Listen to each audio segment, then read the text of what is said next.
Hello बच्चों, आइए प्रश्न को पढ़ते हैं। आव्यूह ए और बी एक दूसरे के व्युत्क्रम होंगे केवल यदि।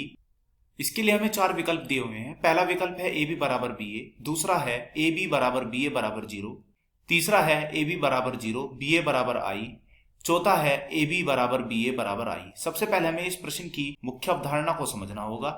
हम जानते हैं दो अवयव एक दूसरे के व्युत्क्रम कब होंगे, जब ए का मैं व्युत्क्रम करूं और वह बी के बराबर आए, या फिर ऐसा हो कि मैं b का व्युत्क्रम करूं तो वह a के बराबर आए। हम जानते हैं खुद और खुद के व्युत्क्रम का यदि मैं गुणनफल करता हूं तो यह आता है हमारा i के बराबर। ठीक ऐसे ही यदि मैं b के लिए भी करता हूं खुद और खुद का व्युत्क्रम का गुणा तो यह भी आएगा i के बराबर। तो चलिए अब हम अपने प्रश्न को हल करने की ओर चलते हैं। तो हमें प्रश्न में क्या दिया हुआ है? प्रश्न में हमें दिया हुआ है एक अवयव है a, एक है b, ये दोनों एक दूसरे के व्युत्क्रम है। तो जैसे कि मैंने मुख्य अवधारणा में बताया है, यदि दो अवयव व्युत्क्रम होते हैं तो a का व्युत्क्रम बराबर होगा किसके? b के। ऐसे ही b का व्युत्क्रम किसके बराबर होगा? a के। क्यों है ऐसा? क्योंकि a व b एक दूसरे के व्युत्क्रम है।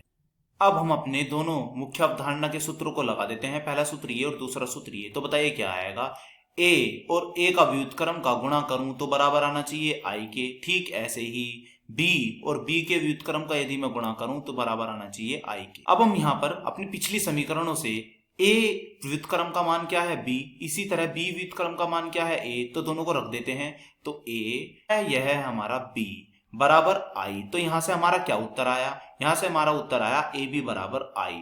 ठीक ऐसे ही b व्युत्क्रम का क्या मान है? b व्युत्क्रम का मान है हमारा a बराबर में क्या है? i। तो यहां से हमारा ba बराबर कितना आया? यहां से आया हमारा ba बराबर i। मैं इन दोनों समीकरणों को देखूं तो मैं क्या कह सकता हूं? तो मैं कह सकता हूं कि ab बराबर है हमारा ba के और ये दोनों बराबर है हमारी i के। तो यही हमारे इस प्रश्न का उत्तर हुआ और यह हमारे इस प्रश्न का डी विकल्प सही है। आशा करता हूं यह प्रश्न आपको समझ में आया होगा। धन्यवाद।